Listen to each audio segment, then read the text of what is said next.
ইসলামী জালসা মানে কি? যেই পরিবেশে যেই জায়গায় কার ইসলামের কথা হয়, দিনের কথা হয়, ধর্মের কথা হয়, সেই জায়গাটার নাম হলো ইসলামী জালসা। তাহলে এটা যদি ইসলামী জালসা আপনারা দিয়ে থাকেন, আল্লাহ রসুল বলেছেন আদ-দীনু নাসিহাতুন সালাসা কুল্লা লিমান ক্বালা লিল্লাহ ওয়া লিরাসূলিহি ওয়া লিকিতাবিহি ওয়া লিআইম্মাল মুসলিমিনা ওয়া আম্মাতিহিম। নবী বললেন, ও আমার উম্মতেরা শোনো, দিন একটা নসিহাত, দিন একটা নসিহাত, দিন একটা উপদেশ।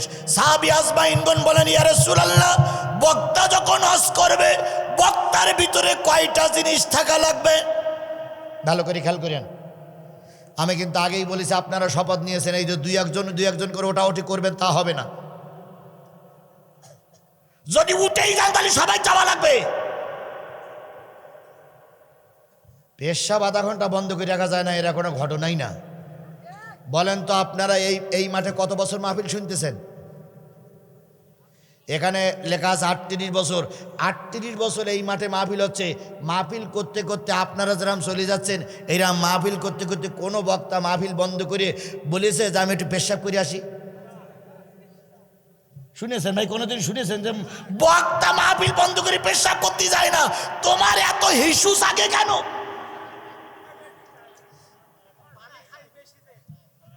হিসু শোনেন, হিসু জাগতে গেলে বক্তারও তো জাগা লাগবে। বক্তার হিসু জাগে না, নড়ি চড়ি হিসু। আসলে হিসু জাগেনি বিড়ি বিড়ি বিড়ি বিড়ি বিড়ে খাওয়া টান পড়িয়েছে, তাই হিসুর দোহাই দিয়ে চলে যাচ্ছে। কেউ না দেখতে আল্লাহ দেখতেছে, হয়তো হিসু করতে বসবা আর হয়তো উঠতেও পারবা না। এরকম হয় না, এরকম হয় না, এরকম হয় না। আল্লাহ আপনাকে আমাকে সবাইকে ধৈর্যের সঙ্গে মোকাবেলা করার তৌফিক দান করুক। আমার ভাইয়েরা, যে জিনিসটা বোঝাতে চাচ্ছিলাম সেটা হলো, তাহলে দিনের কথা বলতে গেলে আলেমেরা বক্তারা কয়টা বিষয়ের পরে কথা বলবে? 5টা। কয়টা বিষয়? আরো জোরে বলেন, কয়টা বিষয়? তাহলে ইসলামী জালসায় কয়টা বিষয়ের পরে কথা হবে? 1 নম্বর ক্বালা লিল্লাহ, আল্লাহর প্রশংসা হবে, আল্লাহর কথা হবে। আমি কি উঠে আল্লাহর প্রশংসা করেছি না করিনি? করেছি। 2 নম্বর রাসূলের নামে দুরূদ হবে। আমি কি রাসূলের নামে দুরূদ পড়েছি না পড়িনি? রাসূলের জন্ম মৃত্যু কিছু আলোচনা করার পরে দুরূদ পড়েছি না পড়িনি? 3 নম্বর আলোচনা হবে কিতাব থেকে। কোন কিতাব? আল্লাহর কোরআন। সেই কোরআন থেকে এবার 3 নম্বর পয়েন্টে আলোচনা চলবে। আশা করি আপনাদের ভালো লাগবে, ময়দান ছেড়ে যাবেন না। 4 নম্বর সাধারণ মুসলমান আপনারা, আপনাদের উপকারমূলক কিছু কথা কোরআন হাদিস থেকে বলা লাগবে। আর 5 নম্বর, বর্তমান সমাজে যারা নেতৃত্ব দিচ্ছে নেতাদের কথাও এই মাহফিলে আলোচনা করা লাগবে। তাহলে 5টা বিষয়ের সমন্বয়ে যদি ইসলামী জলসা হয়, তাহলে আমরা কয়টা বিষয় ইতিমধ্যে কথা বলেছি? 2টা। এবার কিসের থেকে আলোচনা হবে? জোরে বলুন, কিসের থেকে আলোচনা হবে? আমি সূরা নিসার 5-10 নয় 59 নম্বর আয়াত আপনাদের সামনে তেলাওয়াত করেছি। এই আয়াতটা যখন নাজিল হয়, আল্লাহর নবী তখন মদিনার প্রেসিডেন্ট। একটু জোরে বলা যাবে না সুবহানাল্লাহ? এই নাটোরের মানুষেরা জোরে বলা যাবে না সুবহানাল্লাহ? তাহলে রাসূল মদিনার প্রেসিডেন্ট, কাজটা কি ঠিক? নবী প্রেসিডেন্ট, কাজটা কি ঠিক? ভেবে চিন্তে বললেন, নবী প্রেসিডেন্ট, কাজটা কি ঠিক? আমার মতে ঠিক না। নবী আবার প্রেসিডেন্ট হবে কেন? নবী মসজিদে শুয়ে থাকবে, জনগণ এসে খাওয়াবে আর মসজিদে নামাজ পড়াবে, আর যার ভয়টাই লাগে ফু দেবে। নবী আবার রাজনীতি করবে কেন? নবীর রাজনীতি করা কি বৈধ? জোরে বলেন, নবীর রাজনীতি করা কি বৈধ? তাহলে আজকে আমাদের দেশে আলেমেরা রাজনীতি করলে তোমরা এত নাকমুখ সিটকে সিটকি করো কেন? আলেমেরা কি নবীর উত্তরসূরি নয়? তাহলে নবী রাজনীতি করেছে, নবী দেশ চালাইছে, নবী রাষ্ট্রপতি হয়েছে। তাহলে আলেমেরা যদি রাষ্ট্রপতি হতে চায়, তোমরা তাদের ঠ্যাং ধরে টানো কেন? নিশ্চয় আলেমদের রাজনীতির পথে যারা বাধা, এরা সব কটা আবু জেহেলের বংশ। সে বংশ আমাদের দেশে আছে না নাই? এই নলডাঙ্গাই আছে, এখানেই আছে। দেখেন আমি আলোচনা করতেছি, তোর মুখ টুক কালো হয়ে হনুমানের মতন এই মাহফিলেই আছে, এখানেই আছে। যেই না পেত্তির বাচ্চার পেত্তির কথা বলতেছি, সেই দেখেন মুখ টুক মনে হচ্ছে ওকা কোল যে ছিঁড়ে যাচ্ছে। নেই নেই নেই নেই নেই নেই নেই, কোল যে ছিঁড়ে যাবা লোক এখানে আছে। তবে বেশি বাকবাকুম করিও না দুলা ভাই। দিদি গেছে দাদার কাছে, ভাবি গেছে ভাইয়ের কাছে, গরু গেছে বিদেশে, বাছুরগুলো রেখে গেছে। আর এই বাছুরগুলো এখন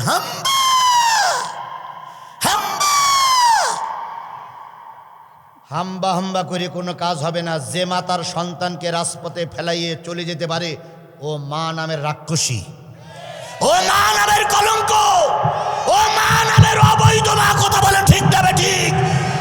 যদি তোমাকে সত্যিকার ভালোবাসতো তাহলে পালাই যাবার সময় তোমার কথা ভাবতো। তোমার কথা যখন ভাববেনি, ওর পিছনে মেমা করে লাভ নেই। ওই মা আর ফিরে আসতে পারবে না।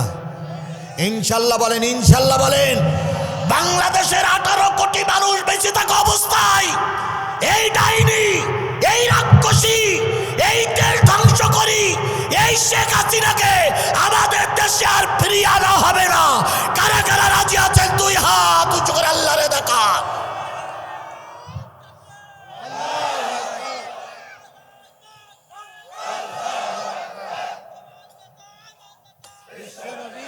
হত্যাবান আল্লাহ রব্বুল আলামিন সবাইকে ঐক্য থাকার তৌফিক দান করুক। আর একটু জোরে বলেন আমিন, আরো জোরে আমিন, আরো জোরে।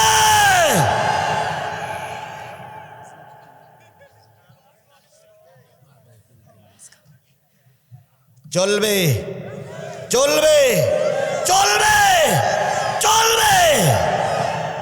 মাশাআল্লাহ, আপনারা আমার ইউটিউবে ওয়াজ দেখেছেন। যখন দেখেছেন তখন ওরাই ক্ষমতায় ছিল, তখনও আমি ময়দান ছেড়ে পালাই যাইনি। আর এখন তো সব আমার। ডাইনে আমার লোক, বামে আমার লোক, সামনে আমার লোক, পিছনে আমার লোক, উপরে আমার লোক, নিচে আমার লোক। এখন যদি আমাদের কথা কেউ বন্ধ করে দিতে চায়, আল্লাহর হস্তে তাকে ছেড়ে দেওয়া হবে না। আমরা ভারত থেকে পাসপোর্ট করিয়ে দেশে আসিনি, আমরা মায়ানমার থেকে চোরাই পথে দেশে আসিনি, আমরা বাংলাদেশের বৈধ নাগরিক। কথা বলে ঠিক না ঠিক? তোমাদের মতন মৃত্যু জালেম ফেরাউনের বাচ্চাদের যদি 15.5 বছর বুক ফুলিয়ে কথা বলার অধিকার থাকে, আমি আজিজুল ইসলাম আমারও নাটোরের মাটিতে বুক ফুলিয়ে কথা বলার অধিকার আছে। কথা বন্ধ করতে কেউ চাইলে জিপ টেনে একবার ভারতের কুকুরির খাওয়াবো। ফাজলামি করবার রাস্তায় বড়ি করে, এখানে ফাজলামি করার জায়গা নয়। কথা বলেন, কথা বলেন, কথা বলেন। কিছু কিছু লোক কয় হুজুর এই কথাগুলো না বলাই ভালো। আমার দেশের সম্পদগুলো চুরি করে নিয়ে গেল, যে সম্পদগুলো চুরি করে নিয়ে গেছে, গতকাল এক সাংবাদিক তথ্য দিল। শেখ হাসিনার বোন শেখ রেহানা যে সম্পদ চুরি করে নিয়ে গেছে 28 লক্ষ কোটি টাকা। 28 লক্ষ কোটি হাজার টাকা নাকি, এর মানে বিরাট। সে বলতেছে এই টাকাগুলো ফিরিয়ে আনতে পারলে 90টা পদ্মা সেতু করা যাবে। 90টা পদ্মা সেতুর টাকায় একজন খাইছে। আর এদের বিরুদ্ধে কথা বলা যাবে না, ঠ্যাঙের গিরে ছাড়াই ফেলবে একদম। আল্লাহ এদের থেকে আমাদের বাঁচাইছে। আল্লাহ জানো এই জালেমদের হাতে আর আমাদের না নিয়ে যায়। কথা বলেন, কথা বলেন। এই আয়াত যখন নাজিল হলো, আল্লাহ নবী তখন মদিনার কি, এই কথা বলেন, বাঘের বাচ্চার মতন মদিনার কি। আরো জোরে বলেন। ছোট্ট একটা ইসলামী রাষ্ট্র, হাঁটি হাঁটি পা পা করে অল্প কিছু সংখ্যক লোক দিয়ে রাষ্ট্রটা চলতেছে। হঠাৎ করে এক চোর ধরা পড়ল। চোর হইল জাতিতে ইহুদি। কি চোর ধরা পড়েছে? ইহুদি চোর। তিনি সমাজের বিরাট লিডার, বিচারটা নবীর দরবারে আসলো, যেহেতু নবী বিচারক। আল্লাহ নবী সব কিছু শুনে বোঝার পরে সিদ্ধান্ত নিলেন এই চোরের হাত কেটে দেওয়া হবে। কি কেটে দেওয়া হবে? হাত কেটে দেওয়া হবে। কারণ হাত কেটে দেওয়া, চোর যদি চুরি করে সুস্থ অবস্থায় হাত কেটে দিবে, কোরআনে আছে না নাই? আরো জোরে বলেন, আছে না নাই? নবী টার্গেট নিলেন, চোরের হাত কেটে দেবেন। মুসলমান যারা ছিল তারা নবীকে বুঝাইতে চাইল, কেবল একটা ইসলামী রাষ্ট্র তৈরি হয়েছে, এখনই যদি চোরের হাত কেটে দেওয়া হয় তাহলে ইহুদিরা সব আমাদের বিরুদ্ধে চলে যাবে, আমরা ছোট্ট ইসলামী রাষ্ট্রটারে টিকাই রাখতে পারবো না। তাই সাহাবীরা বলেন, ইয়া রাসূলুল্লাহ, শাস্তিটা একটু শিথিল করা যায় কিনা, একটু শিথিল করার পরিকল্পনা আছে কিনা? নবী বললেন, আল্লাহর কোরআনের আইনের কাছে কারোর আইন আমি নবী মুহাম্মদ মেনে নিতে পারি না। আমাদের সমাজেও কিছু লোক বলতেছে, কেবলমাত্র শেখ হাসিনার গ্রুপ পালাই গেছে, এখন যদি আমরা কঠোর হই ওরা আবার মাথা উঁচু করবে। না, আল্লাহর কোরআনের আইন বাস্তবায়ন করে ইমানদাররা রাস্তায় থাকো। ফেরাউনদের দমন করার জন্য আমার আল্লাহই যথেষ্ট। কে তোমার সাহায্য করবে, কে তোমার দালালি করবে, কে তোমার সাপোর্ট করবে, তাই তুমি সেই অপেক্ষায় আসো। জীবনও হিসেব করো না, আওয়ামী লীগ মরিয়ে যাবে তবে অন্য দলে ঢুকবে না। দুই একজন এখন কায়া পাল্টাইছে, তাই ও বেশি থাকার জন্য, ও পিঠ বাঁচানোর জন্য। কথা বলেন ঠিক না বে ঠিক? আমার নামে 20টা মামলা, 5 দিন আয়না ঘরে ছিলাম আমি। আমার বাড়ি ঘরদোর ভেঙে সব তছনছ করেছিল এই জালেমের বাচ্চারা, যারা আমার নামে মামলা দিয়েছিল। গত কয়েকদিন আগে দেখি তাদের ভিতরে একজন মাথায় টুপি দিয়ে, হাজি রুমাল গলায় দিয়ে, হাতে একখান তসবি নিয়ে বেঞ্চিতে বসে আছে। তো আমার দেখে বলি, জিয়াদ ইসলাম আলাইকুম। তাই আমি গেলাম, ভাই রে তোর এই অবস্থা কবে হইল? তো বলছেন, না ভাই আমি এখন ভালো হয়ে গেছি। কি করে ভালো হয়েছিস? ভাই আগে ছিলাম আমলিগ, এখন হয়েছি জমাত।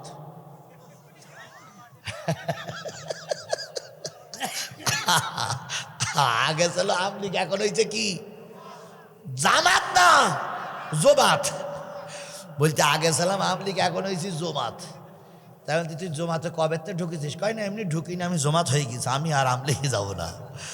তখন আমি মনে মনে ভাবছি, তুমি যে কেস জন্য জমাত সেজে যাও, এটা দেশের লোক ভালোই জানে। কথা বলেন, কথা বলেন, কথা বলেন। এখানে ওই জাতীয় লোক কিছু আছে, ওরা কায়া পাল্টাইছে কিন্তু অন্তর পাল্টাই নাই। কথা বলেন ঠিক না বে ঠিক?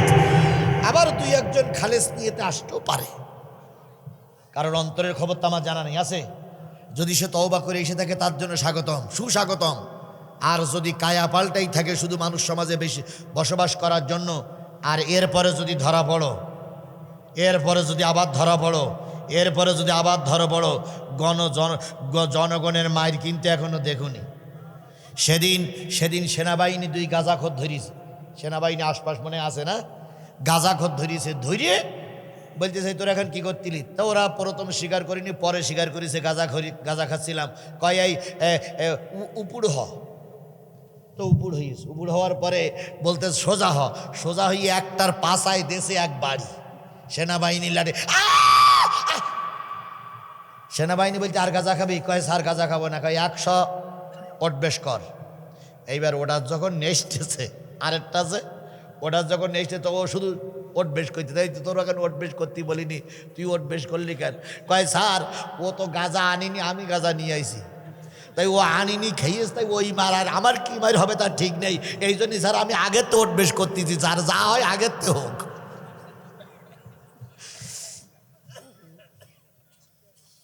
এই সেনাবাহিনী যদি সত্যিকার দায়িত্ব পালন করে, এদেশে সন্ত্রাসী জঙ্গি থাকবে না। কথা বলেন, কথা বলেন, কথা বলেন।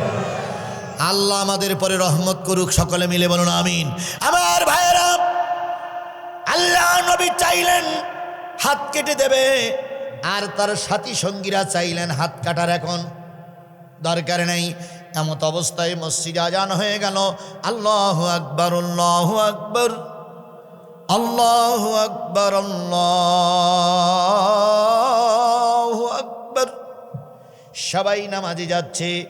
রসুলের একটা প্রিয় হাসান হুসাইনের মতন রসুলের একটা নাতি ছেলে ছিল, নাম তার ওসামা।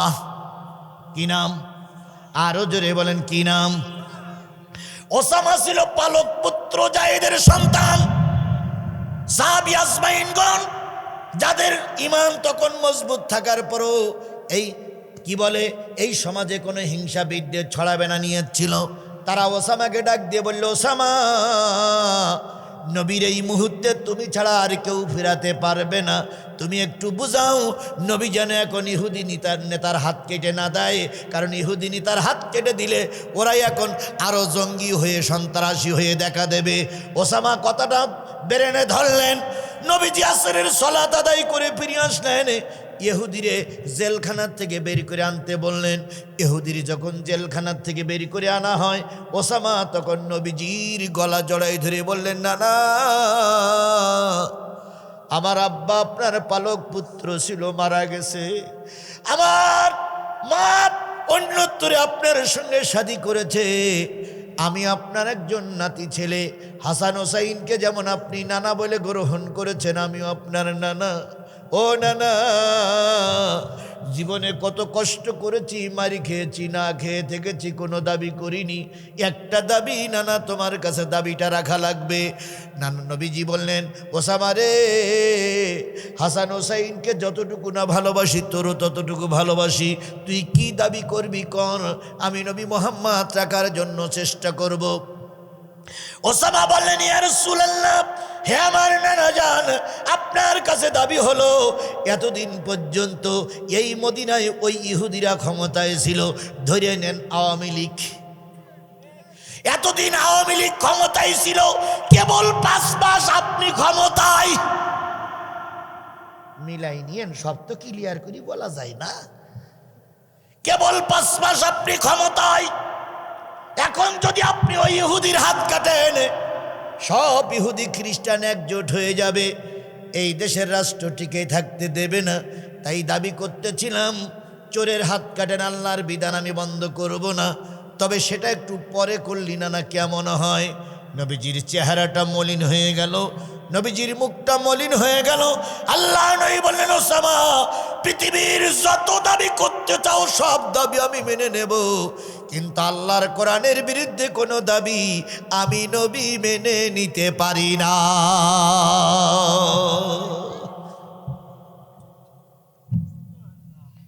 ইহুদির ধরে আনা হলো, হাত কাটা হলো, ক্ষণিকের জন্য বাকবাকুম করলেন, কিন্তু আল্লাহ রহমত করলেন। এরপরে আর ওই নিয়ে কোনো কথা হয়নি। যখন ওই ওসামা আল্লাহর নবীর কাছে ফরিয়াদ করতেছিলেন যে চোরের হাত না কেটে কিছুদিন সময় দিলে কি হয়, সেই সময় সাহাবী আজমাইনগণ দেখলেন নবীর পরে ওহির আলামত বোঝা যাচ্ছে। নবীর চোখ দুটো বড় বড় হয়ে গেছে, পশমের গোড়া দিয়ে ঘাম বাইর হচ্ছে, এখনই মনে হয় ওহি নাজিল হবে। সাহাবীরা নবীর দিকে তাকাই থাকলেন। আল্লাহ রব্বুল আলামিন ওহি নাজিল করলেন, জিবরিল চলে গেল। ওহির অ্যাকশন যখন চলে গেল, আল্লাহ নবী বলেন, ও আমার সাহাবীরা, ও ওসামা, সবাই তোমরা শোনো, আল্লাহ পাক এক্ষুনি একটা আয়াত নাজিল করলেন, সেটা হলো, ইয়া আইয়ুহাল্লাযীনা আমানু আতিউল্লাহ ওয়া আতিউর রাসূল।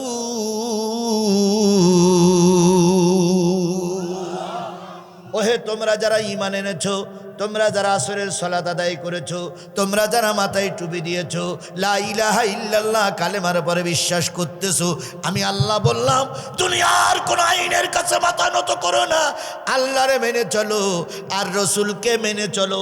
ওয়াউলিল আমরি মিনকুম, আর রসুলের অবর্তমানে যে আমর বা আমির নির্বাচিত হবে কোরআন হাদিসের পক্ষ থেকে, ওই আমিরেরও এতাআত করো, আনুগত্য করো। যদি তোমরা কি হয়ে থাকো, মুমিন হয়ে থাকো, তাহলে আমরা যদি ইমানদার হয়ে থাকি, আনুগত্য করব কার? আনুগত্য করব রসুলের, আর আনুগত্য করব আমিরের। আমির প্রতিটা দলে আছে না নাই? তাহলে ইসলামের আমির যারা হয়, তাদেরকে আনুগত্য করতে হবে। বলুন তো, হেফাজতের আমিরের নাম হয়তো আপনারা জানবেন না, মামুনুল হক হলে হেফাজতের সেক্রেটারি। এবার বলুন তো, চরমনাই